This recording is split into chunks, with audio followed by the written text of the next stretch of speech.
Interviews.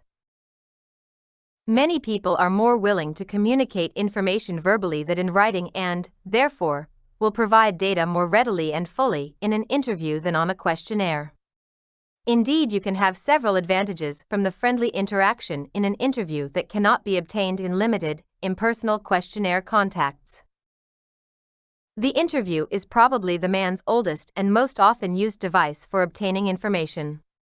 It is a face-to-face interpersonal situation in which you, as an interviewer, ask a person being interviewed, the respondent or interviewee, questions designed to obtain answers pertinent to the purpose of the research problems.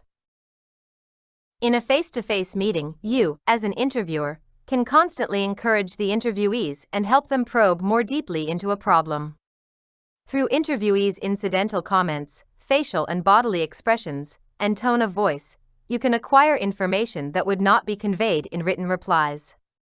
The auditory and visual clues also help you keep the tempo of the tone of the private conversation so as to elicit personal and confidential information and to gain knowledge about motivations, feelings, attitudes, and beliefs. Purpose of the interview. Interviews vary in purpose, nature, and scope. They may be conducted for guidance or research purposes. You may confine them to one individual or extend to several people. In short, an interview can be used for three main purposes. A. It can be used as an exploratory device to help identify variables and relations, to suggest hypotheses and to guide other phases of the research. B. It can be used as an instrument of the research. In this case, questions designed to measure the variables of the research will be included in it. These questions are, then, considered as items in a psychometric instrument, rather than as mere information-gathering devices. C. It can be used to supplement other method used in a research study, to follow up unexpected results, to validate other methods, and to go deeper into the motivation of respondents and their reasons for responding as they do. Types of interview. There are many types of interviews. Some of them are A. Individual and group interviews, B. Structured or standardized interviews, C. Unstructured or unstandardized interviews, U. Non-directive depth interviews, and E. Focused interviews, and they have been discussed below. A. Individual and group interviews. Most interviews are conducted in a private sitting with one person at a time so that the subject will feel free to express himself fully and truthfully. Sometimes individuals with common or divergent backgrounds are brought together to explore a problem or to evaluate the merits of a proposition. They can present a wide range of information and varied viewpoints. They can also help one another recall, verify, or rectify items of information. Subjects may refrain from expressing some points before a group that they might reveal in a private interview. B. Structured or standardized interviews. In the standardized interviews, the questions, their sequence, and their wordings are fixed. It means that the same questions are presented in the same manner and order to each subject, and the choice of alternative answers is restricted to a predetermined list. Even the introductory and concluding remarks are systematically stated. An interviewer may be allowed some liberty in asking questions, but very little. This liberty is specified in advance.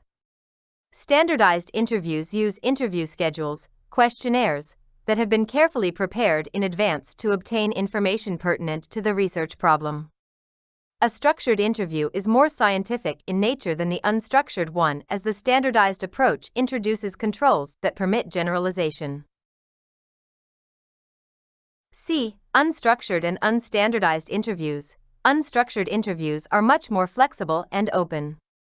Although the research purposes govern the questions asked, their content, their sequence, and their wordings are entirely in the heads of the interviewers, who can alter them to suit the situation and subjects. Sometimes subjects are encouraged to express their thoughts freely. In an informal unstructured interview, one can penetrate behind initial answers, follow up unexpected clues, redirects the inquiry on the basis of emerging data into more meaningful analysis of data. Unstructured interviews are not ordinarily used for testing and verifying hypotheses, but they are valuable instruments in the exploratory stage of research. It may also provide insight into human motivation and social interaction that enable him to formulate fruitful hypotheses. D. A non-directive depth interview. It is also called an unguided interview. It is almost analytical in character, and is sometimes most appropriate method for obtaining insight into hidden or underlying motivation, unacknowledged attitudes, personal hopes, fears and conflicts, and the dynamic interrelatedness of responses. Rather than asking a number of direct or predetermined questions to obtain specific items of information, an interviewer permits the interviewee to talk freely and fully concerning a particular issue, incident, or relationship. While the subject unfolds his story, the interviewer serves as a good listener who unobtrusively inserts a judicious remarks that is interesting, go on, or performs generalized actions to stimulate the flow of conversations. When the interviewee is drawing to a close, interviewer may ask some direct questions to fill in the gap and round up the discussion. By placing few restrictions on the direction by the discussion and encouraging a wide range of responses, the interviewer gets natural and representative picture of the subject's behavior and gain an insight into the character and intensity of his attitudes, motives, feelings, and beliefs. E. Focused interview. It focuses attention upon a concrete experience that the interviewee has had. If he has seen a movie or read a book, for example, an effort is made to ascertain the specific facts that this experience has had upon him. To probe that attitude and emotional responses of the subject, the interviewer thoroughly analyzes the movie or book prior to meeting him, prepares appropriate questions to serve as a framework for discussion, and during the interview, confines the conversation to these relevant issues. The respondent is permitted to express himself completely, but the interviewer directs the line of thought. 4.1 Conduct of an interview. Interviewer must be trained. Questions must be pre-tested and revised to eliminate ambiguity and inadequate wording. Special pains must be taken to eliminate interviewer's bias, and questions must be tested for unknown biases. The particular research problem and the nature of the information sought must, in the last analysis, dictate whether or not the interviews will be used. The main steps in the conduct of an interview are: preparing for the interview, establishing rapport, and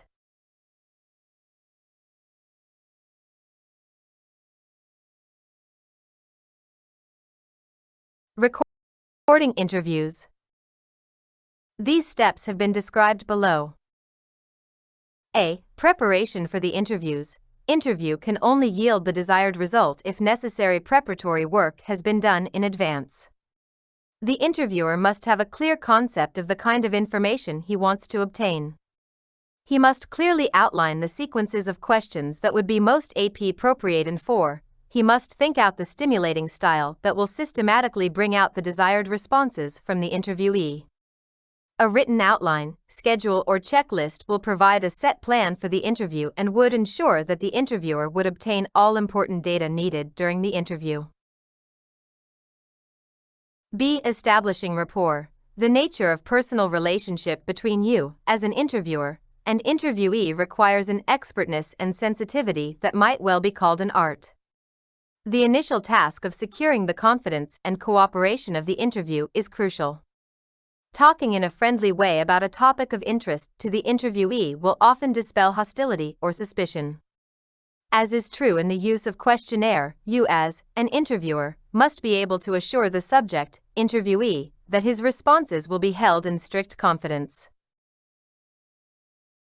C. Recording interview. Recording interviews on tape is convenient and inexpensive, and obviates the necessity of writing during the interview.